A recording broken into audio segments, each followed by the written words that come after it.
आज आपल्या निवडणुकीचं निकाल आहे. बघूया तरी.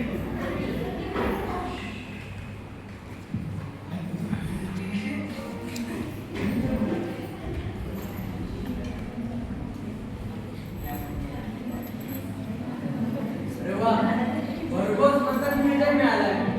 मग काय आता त्यांचा उत्साह आता वाढलेलाच असणार आहे. त्यामुळं मिरवणुका काय आता सगळं काही बोलायचं काम नाही. चला बघूया तरी आता या मिरवणुका कशा असतात त्या. चला.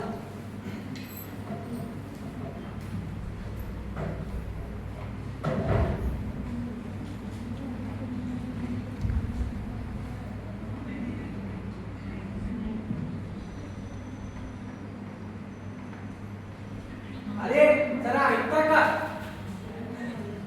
ऐकता का म्हणतोय मी, पण ऐकायला आहेत कुठे इथे?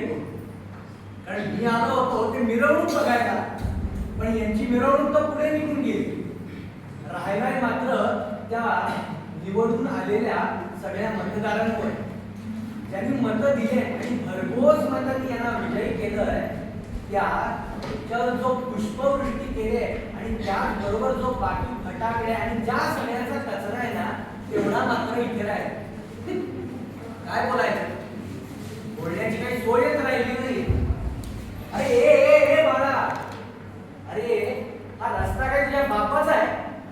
खाल्लं आणि ते कसं रस्त्यावर टाकलंस? शिस्त म्हणून नाही. आमच्या काळात एक मात्र बरं होतं, आईनं नुसतं बघितलं तरी आमचं काम भागायचं. खरंच आता आपलं म्हणून या देशाकडे कोण बघतच नाही. लहान मुलं असतात ती मात्र त्या मोबाईल मध्ये गुंतलेली, मोठी माणसं असतात ती आपापल्या कामात व्यस्त, आणि मध्यमवर्गीय जी आपल्यासारखी असतात ते म्हणतात हे स्वच्छता करणं, स्वच्छता अभियान राबवणं ही या शासनाची जबाबदारी. खरंच हो, आपण म्हणतो ना शासन शासन शासन, म्हणजे नेमकं आहे तरी कोण? अहो तुम्ही मी निवडून गेलेले आपल्यासारखेच प्रतिनिधी ना. मग आपलं हे शहर, आपलं हे गाव, आपला देश स्वच्छ राहावं म्हणून आपण प्रयत्न करायला नको?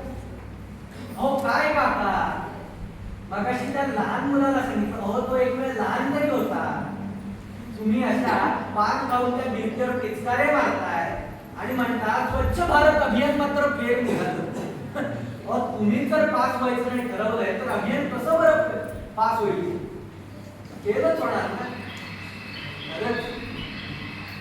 पूर्वीसारखं आता मात्र काही राहिले नाही. पूर्वीच्या काळातली हवा तीच, माती तीच, देशही तोच, पण तेव्हा तो देश मात्र आपलासा वाटायचा.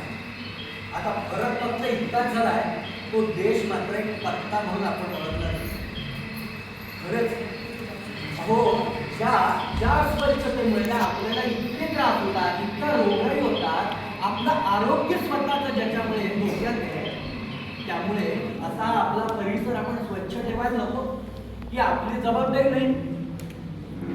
खरंच मी तर म्हणतो स्वच्छता अभियान शासन राबवेल. बाह्य स्वच्छतेकरता शासन वेगवेगळ्या मोहिमा राबवेल, पण खऱ्या अर्थानं सध्याच्या काळात गरज आहे की आपली अंतर्गत स्वच्छता करण्याची. म्हणजे कुठली? तर आपल्या मनात असलेले एकमेकांबद्दलचे वाईट विचार, आपल्या मनात असलेल्या लोकांबद्दलचा अहंकार, विश्वास, हे सगळं काही मी आहे म्हणून ते चाललंय ना, की एकदा मनाची स्वच्छता करून तर बघूया. खऱ्या अर्थानं देश तर स्वच्छ होईलच, पण माणुसकीची वादविवाद आणि कलहानं जी आता तुटत चालली ना, ती देखील सगळी स्वच्छ